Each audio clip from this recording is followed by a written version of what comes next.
এই পর্বে তোমাদের ষষ্ঠ শ্রেণীর গণিত বইয়ের তৃতীয় অধ্যায় পূর্ণ সংখ্যা 3.3 আজকে হচ্ছে আমাদের 2 নাম্বার পর্ব। এবং এই 2 নাম্বার পর্বে 3 নাম্বারের মধ্যে আছে নিচের ফাঁকাগুলো পূরণ করো, অর্থাৎ ফাঁকা ঘরগুলো আমাকে পূরণ করতে হবে। এখানে টোটাল 5টা অঙ্ক আছে, চলো আমরা এক এক করে তোমাদেরকে আমি সুন্দরভাবে সেগুলোকে সমাধান করে দিচ্ছি। ক নাম্বারটা থেকে আমরা শুরু করি। ক, সমাধান। তাহলে এখানে ক নাম্বারের প্রথমটা হচ্ছে -8 প্লাস তারপরে হচ্ছে খালি ঘর সমান হচ্ছে 0। তো এখান থেকে আমাকে যেভাবে হোক এই খালি ঘরের মানটুকু আমাকে বের করতে হবে। এখন এই খালি ঘরের মান বের করতে হলে আগে এই জিনিসটা তোমরা বুঝে নাও, মধ্যখানে কিন্তু অলরেডি একটা সমান চিহ্ন আছে। যেহেতু সমান চিহ্ন আছে, তুমি আর সমান চিহ্ন দিতে পারবে না, তোমরা কি দিবা? বা দিবা। কি দিবা? বা। এখন সবার প্রথম কাজ হচ্ছে ফাঁকা ঘরের মান যেহেতু আমরা বের করব, ফাঁকা ঘরটা শুধু সমানের বাম দিকে থাকবে, সমানের বাম দিকে থাকবে। আর বাকি যতগুলো সংখ্যা আছে সবগুলাকে আমরা সমানের ডান দিকে পাঠিয়ে দিব। যার মান বের করব সেটা কোথায় থাকবে? বাম দিকে থাকবে। এখন কথা হচ্ছে আর বাম দিকে খালি ঘরটা রাখার আগে সর্বপ্রথম কাজ হচ্ছে ব্র্যাকেটটা তুলতে হবে। কি বলছি বলো তো? সর্বপ্রথম এই অঙ্কগুলা খালি ঘরের মানগুলা বের করতে হলে সর্বপ্রথম আমাকে কি করতে হবে? আমাদের ব্র্যাকেটটা তুলতে হবে।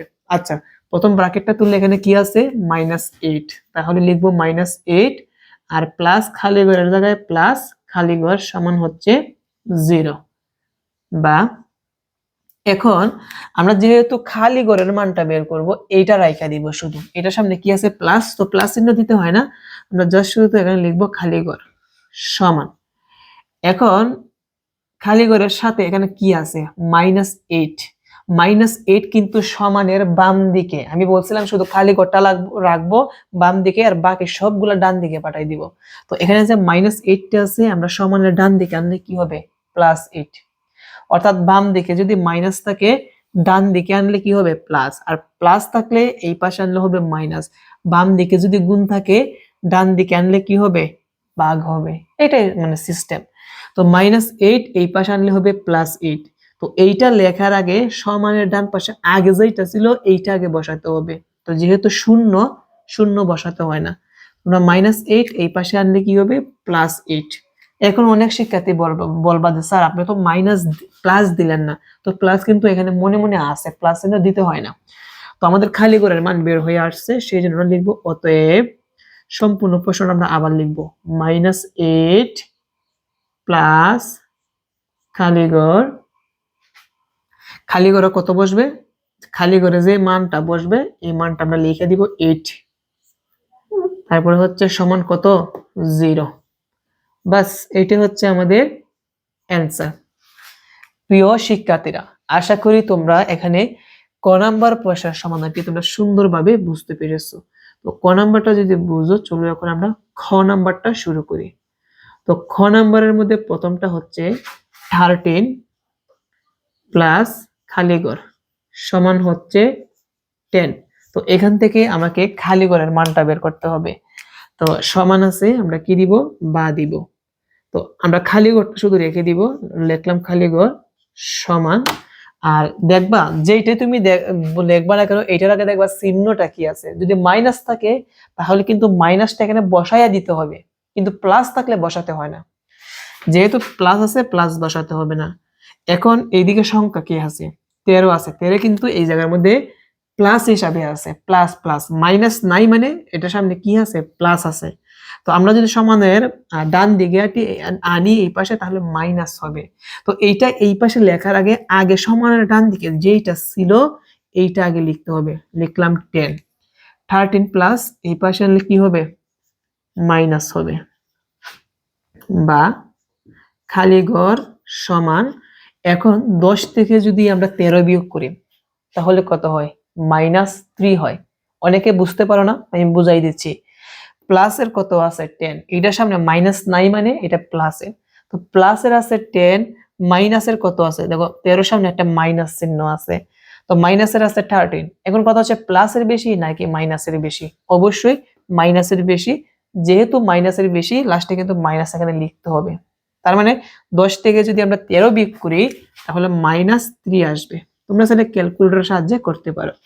তাহলে আমরা খালি ঘরের মান পেয়ে গেছি, সেই জন্য আমরা আবার এটা লিখবো 13 প্লাস, এবং এই খালি ঘরের ভিতরে আমরা লিখবো -3, -3 বের হয়েছে, -3 ইকুয়াল টু 10, এবং এটা হচ্ছে কি আমাদের অ্যান্সার। তাহলে আমরা কয়টা প্রশ্ন সমাধান করলাম? এই পর্যন্ত 2টা প্রশ্ন সমাধান করলাম। চলো আমরা তার পরবর্তী প্রশ্নগুলো সমাধান করি। এগুলো একদম ইজি অঙ্ক, তোমরা পারবা আশা করি। তোমরা যারা যারা শিক্ষার্থীরা আছো, তোমরা যারা ক্লাসটা দেখতেছো, অবশ্যই খাতা কলম সাথে নিয়ে ক্লাসটা দেখবা। শুধু ক্লাস দেখলেই হবে না, এগুলা কিন্তু লিখতেও হবে। গ নাম্বার প্রশ্নের সমাধান।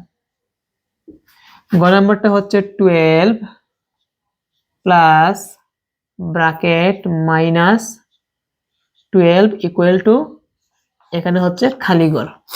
ওকে, তো দেখো আমি বলছিলাম কি, যার মান বের করব সেটা থাকবে কোন দিকে? বাম দিকে থাকবে, তাই না?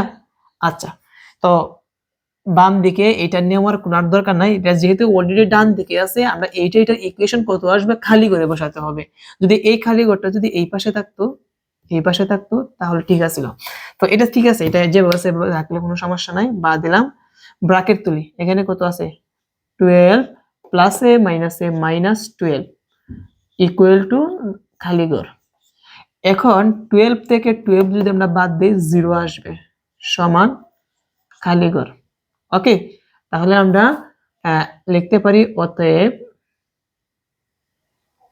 অতএব আবার আমরা প্রশ্ন লিখব 12 প্লাস -12 ইকুয়াল টু, আমরা খালি ঘরে কত বসাবো? 0 বসাবো, আর এটাই হচ্ছে কি আমাদের অ্যান্সার। আশা করি তোমরা এগুলো বুঝতে পারছো। চলো এখন আমরা ঘ নাম্বারটা সমাধান করি। তো ঘ নাম্বারটা আছে হচ্ছে -4 প্লাস খালি ঘর ইকুয়াল টু -12। এখন এইটা সমাধান করব। দেখো কিভাবে। এখান থেকে আমাদের শুধু খালি ঘরটা আমরা বাম দিকে রেখে দিব, বা তার আগে আমাদের ব্র্যাকেট তুলতে হবে। -4 আর এখানে প্লাস কি আছে? খালি ঘর সমান হচ্ছে -12। এখন খালি ঘরটা রেখে দিব, খালি ঘরের সামনে প্লাস আছে তো প্লাস চিহ্ন দেওয়া লাগবে না, সমান। এখন 4টা এখানে কি আকারে আছে, প্লাস নাকি মাইনাস? দেখাই যাচ্ছে মাইনাস আছে, সমানের ডান দিকে আনলে প্লাস হবে। তার আগে এইটা আমরা আগে লিখবো -12, এটা মাইনাস, এই পাশে আনলে কি হবে? প্লাস হবে, বা খালি ঘর সমান, তোমরা চাইলে এইটা হিসাব করে এই জায়গার মধ্যে সমান দিয়ে বসাইতে পারো, কোনো সমস্যা নাই। তো মাইনাসের বেশি নাকি প্লাসের বেশি? অবশ্যই মাইনাসের বেশি। মাইনাসের 12 থেকে প্লাসের 4 বাদ দিয়ে দাও, তাহলে মাইনাসের আরো কত থাকবে? 8 থাকবে। তাহলে আমরা লিখতে পারি অতএব -4 প্লাস এই খালি ঘরে কত বসবে? -8 বসবে ইকুয়াল টু -12। এই হচ্ছে আমাদের অ্যান্সার। তাহলে আমরা 4টা প্রশ্ন সমাধান করলাম। চলো এখন আমরা এর পরের প্রশ্নটা সমাধান করি। এবারে কত নাম্বারটা আছে? ও নাম্বার প্রশ্নটা।